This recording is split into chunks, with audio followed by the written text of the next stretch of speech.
my buddies over at the PBD podcast had a little segment here that I wanted to respond to. They're talking about UPS drivers and how much money they make. And suffice to say, they're kind of outraged by it. They're kind of outraged. Now, I was on these guys' podcast. By the way, highly recommend you go check it out. We had a really good back and forth. We had a good conversation, which eventually became a good debate. I'd love to go back on their podcast. One thing you can't say about them is it's not like they're just in an echo chamber. They are genuinely and sincerely willing to listen to people who totally disagree with them. And that is kind of rare. There's a lot of people online who like to do these hug boxes, right? Love to do this circle jerk. Oh, you agree? Oh, yeah, I agree. Oh, do you? Oh, yeah, bro, I totally agree. And at least to be fair to them, they've had on many people who totally disagree with them, including me. So go check out, me on the PBD podcast if you haven't seen it yet. I had a lot of fun. I definitely will go back eventually. It's a little difficult because they're all the way in Miami, and it's a lot to like go there, take a couple days or a week or whatever, and go there. Basically, you got to like save it for a vacation or something. Probably in the middle of winter is a good time to do it to escape the cold. Anyway, so nothing against these guys personally, but let's get to the substantive disagreement here. So Patrick Bet-David and all of his co-hosts here are talking about, I guess, the UPS strike and the amount of money that they make, and just look at how outraged, honestly, they are at the fact that this is working people who make a decent wage. Listen to this. Okay. What do you think is the average pay for a full-time employee now at UPS? Don't say anything, Tom. What do you think? UPS. UPS. Hey, Vinny, what can Brown do for you? Give me the answer. $55,000. Okay, full-time, right? Full-time. Okay. I'm assuming those people want to kill not minimum wage. Average. The key word is average salary for a full-time employee. You said 55? Well, I'm a huge fan of The Price is Right. I'm going 55-1. 55. Okay. Well, first of all, you win. That was not a hard bet to do, but I'm going to tell you what it is. Yes. Okay, it's... Oh my God! I can't believe this is it. Way higher. Okay, what is the minimum wage right now, federal in America? What's like the minimum wage? $7 or something. $7.20. Okay. Yeah. Some states want to take you to 15. Okay. Right. All right. So full time is $49 an hour. That's $100,000 a year, guys. That's $100,000 a year. That's exactly what it is. The average full-time employee now at UPS gets paid six-figure salary. What? That's all right, the Vinny, let's get out of here. Let We're me going to read work this for to you. you. What am I doing? I'm going to read this to you. I quit after. Go. I'm leaving. But hang on, you got to all the haters in the chat that want me to leave. Bye.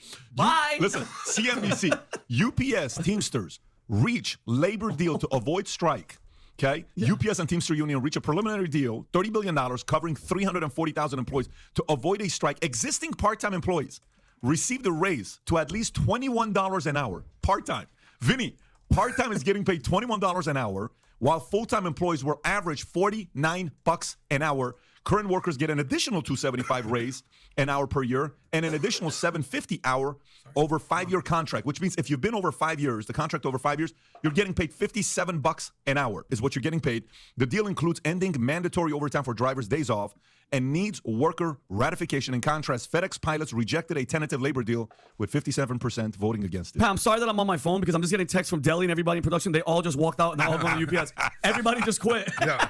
So what is the most shocking thing about this? You thought the number would be way lower. You thought that they don't deserve this amount. What is it that shocked you? I mean, you were shocked. You said 55,000. So what were you shocked about? Yeah, I'm shocked by the number. Yes. I don't know. How much would they have to pay you, Vinny, to wear the brown shorts and drive a truck with no door and a flimsy seatbelt? It's exactly 2 times. Guys, can we have a serious conversation? It's exactly 2 times what you guessed. Okay. Yeah. You said 55. It's $101,000. Okay, give or take. That's average. Does that factor in CEO? Is that factor in? Okay. That's full-time employees. Just $49 an hour. That's great. That's insane for this to take place. Okay, so now you say that's great. Guess what it means? Okay, yes, it's great. By the way, we can make that $490 an hour. Yeah. What does it cost to ship something? Yes. Okay, that's where the money comes from. The consumer is going to have to pay more. You are paying the raise. They're not paying the raise. You're paying the raise. So to us, if the consumer, what does it cost right now, Rob? Go and see what it costs to ship a regular item. Just go prices at UPS to ship anything. Okay, prices at UPS to ship anything. Let's just see what it comes up. Okay, zoom in. All right, so zoom in. Okay, right there. So check this out. 1 pound is $8.44. Okay, 2 to 4 business days. 2 pounds, $9.96. Okay, guess what? Now, what if they say, well, we want it to go to $490 an hour? We can make that happen. We just got to make it $88 a pound. So this idea of, day one, hey, consumer, you lost. There's a lot to say in response to this.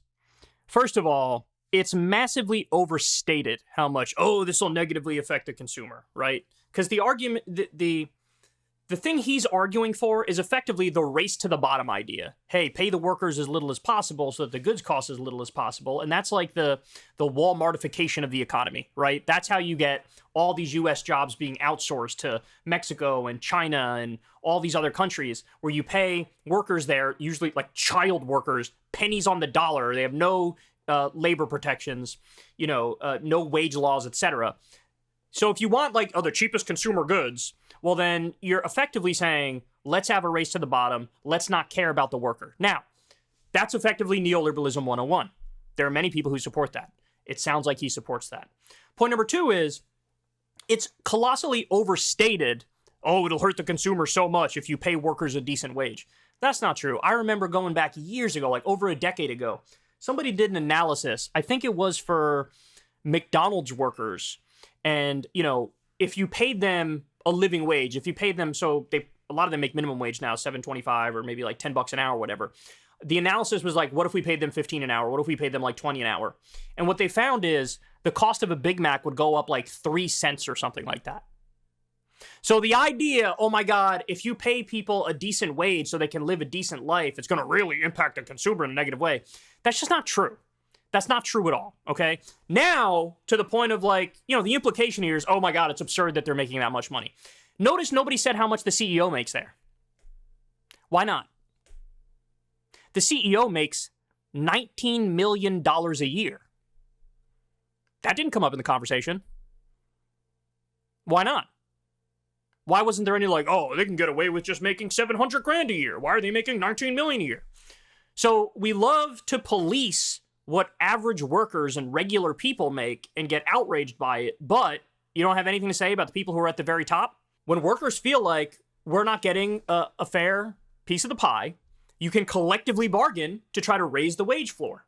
So that's exactly what they did. Now, they just had an agreement, and it hasn't gotten through yet, but a lot of the leaders in the union are saying that they support it. But a full-time worker at UPS is going to make $170,000 a year. I believe that's up from about $145,000 a year. I'm going off memory from articles I read in the past few days here, but it's $170,000 a year. That's full-time workers. Now, here's the reality, though. Most of the UPS workers are not full-time workers. They're actually part-time workers.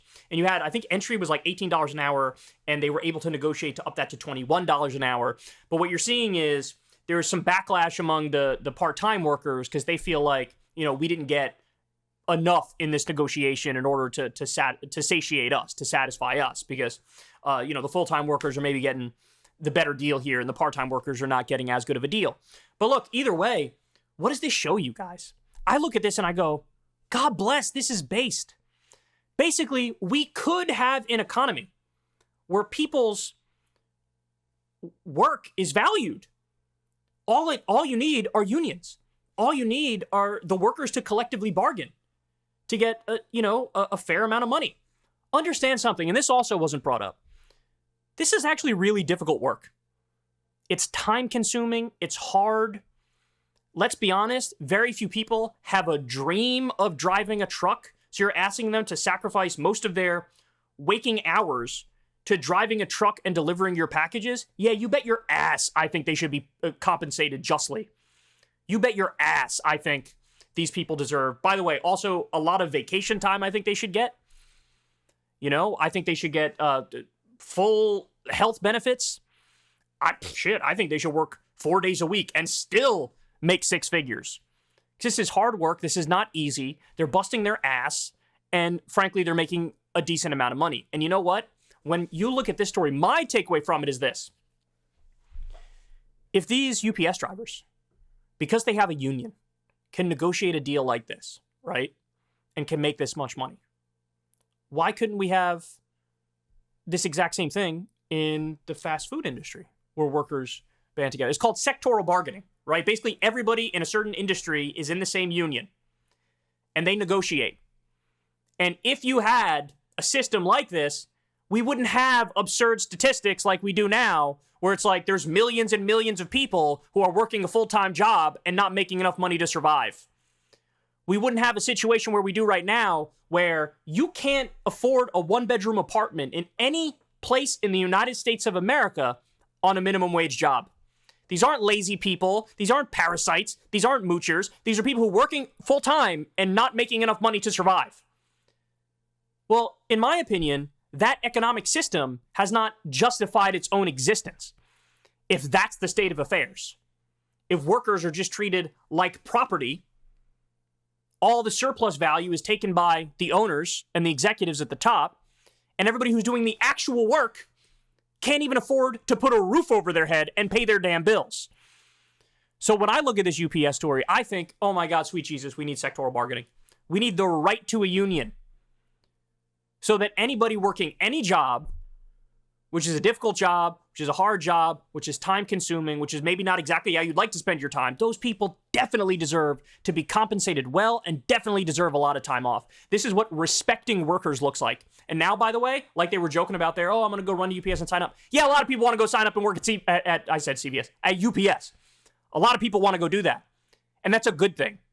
To have a lot of people who can't wait to work a job, who are excited to work a job because they're valued at the company.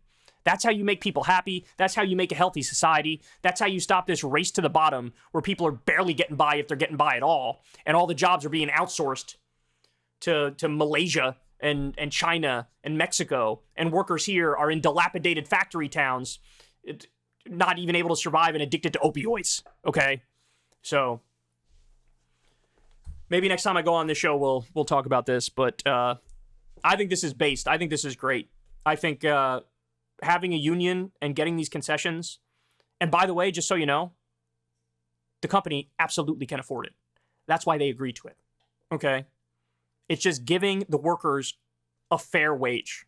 And we need a hell of a lot more of that in the country. Hey, y'all, do me a favor and like and subscribe. It helps out big time in the algorithm. Click the bell as well for notifications when videos drop. And watch that video on screen right now. You know you want to.